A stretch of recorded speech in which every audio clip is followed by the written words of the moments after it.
This podcast was recorded by Mark Peace for students at Manchester Metropolitan University.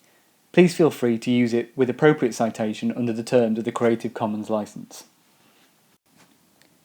As educational practitioners, we're always in a state of flux, a state of becoming and rebecoming as we make sense of our contexts, our purposes, our principles and our ethics. We grapple with the complexities of real-life classrooms, confounded by those experiences that challenge or contradict our expectations. But teaching is an intellectually engaged activity, and as such we relish these challenges and the potentials for rediscovery and reinvention that they present. We celebrate that little bit of ourselves which isn't quite sure what kind of teacher we will be when we grow up, and the youthful hope that this uncertainty brings. So, we are in a state of constant being and becoming, but we do not do this in isolation. There is a context that surrounds us. We have entered a career of public service, and such a commitment involves recognition that what we do is a public good. And, as with any public good, debate rages over the purposes, intents, scope, and legitimate outcomes of education. And the poles of this debate shape expectations of teachers and of teaching. In this podcast, I'm going to aim to give you a very brief and pit-stop tour of the shape of some of the broader politics which surround education, and an overview of some key ideologies.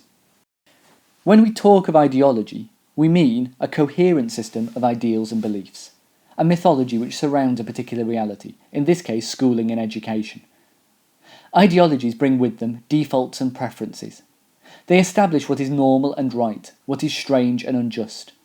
They shape what is seen as legitimate in action, and what is heard as normal in language. Sometimes ideologies can be overwhelming. Not just perspectives, but seemingly undeniable truths, what we might perhaps otherwise call common sense in everyday language. The skill of the academic, though, is to disrupt these conventions, and to maintain that they offer only one window on the world. In the context of education, an ideology might be seen as an underlying set of principles and beliefs. It starts with a fundamental sense of what education is for, the purposes it should serve, and from this stem a whole range of implications about the relationship between learner and teacher, the nature of curriculum and appropriate pedagogy, the range and functions of assessment, the rules and rituals of the classroom and the very structure of the school system. All of these notions begin with an ideology, a sense of what schooling should do. In the Western context, the key poles of educational ideology have tended to be situated amongst the conflict between traditionalism and progressivism. These are two perspectives which have tussled for dominance in the last century, and the history of educational policy and practice can be typified in terms of a leaning towards one or the other. Given this prominence, it's with these two stances that I begin this exploration.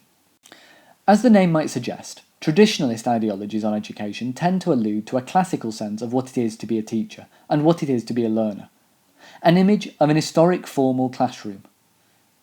A hallmark of this perspective is a sense that the teacher should be an unchallenged authority figure, something that surfaces across two key dimensions. Firstly, the perspective situates the teacher as an authority in terms of the content of lessons, a font of knowledge which might be transmitted into the pupils as passive recipients. Stemming from this notion is a strong sense of curriculum. Traditionalists argue that there exists a body of knowledge and understanding, the height of our cultural outputs, which all children should know. They emphasise facts and figures, for instance historic dates, and exposure to literature and scientific theory, sometimes to the extent of rote memorisation. A second dimension in the emphasis on authority in the traditionalist ideology is a focus on discipline. It highlights the importance of teachers instilling good behaviour and appropriate manners in their learners. Often this perspective alludes to a loss of this strictness in schools in explaining wider social ills such as crime. Finally, a traditionalist approach sees education as providing a sorting and sifting function, identifying the most talented and able learners, allowing them to rise to the top so that they might be allocated to socially important jobs.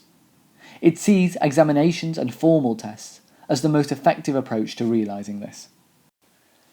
Where the traditionalist ideology on education sees schooling as a process of filling the learner with external knowledges and behavioural patterns, the progressive approach is more focused on what the learner themselves can develop and contribute.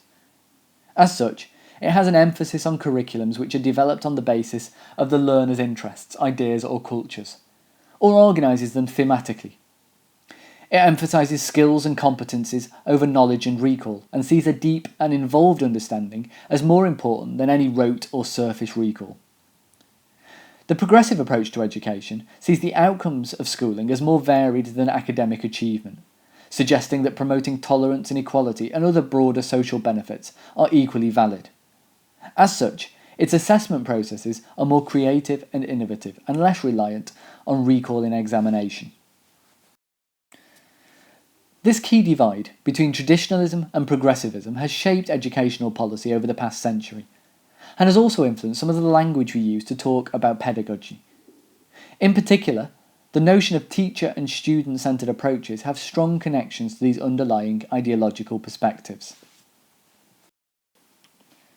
This isn't, however, the only typology of perspectives. Elsewhere, 5 slightly more subtle approaches have been identified. Classical humanism in this approach is the closest to traditionalism. It suggests that education should maintain society by transmitting a core of important knowledge, understanding and behaviours, reproducing culture as it currently exists. Liberal humanism offers a more person-centred ideology. Here, a traditional curriculum is still emphasised, as in classical humanism, but it's drawn upon to promote social change and social mobility, to allow people to reach their full individual potentials. In the usual sense, progressivism refers to an ideology that takes liberal humanism to the next extent, removing the emphasis on curriculum and instead focusing on the learner, on their emerging interests, capacities and capabilities.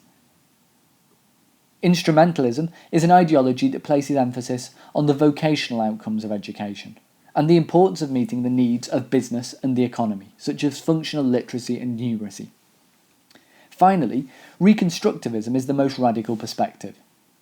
It emphasises the role of education in promoting social change, and the possibility of classrooms which interrogate inequalities and power relations in order to produce learners who are activists, set to make the world a better place. There are then a range of educational ideologies, each bringing a different emphasis to the purpose of education, and each constructing the role of the teacher in a different way.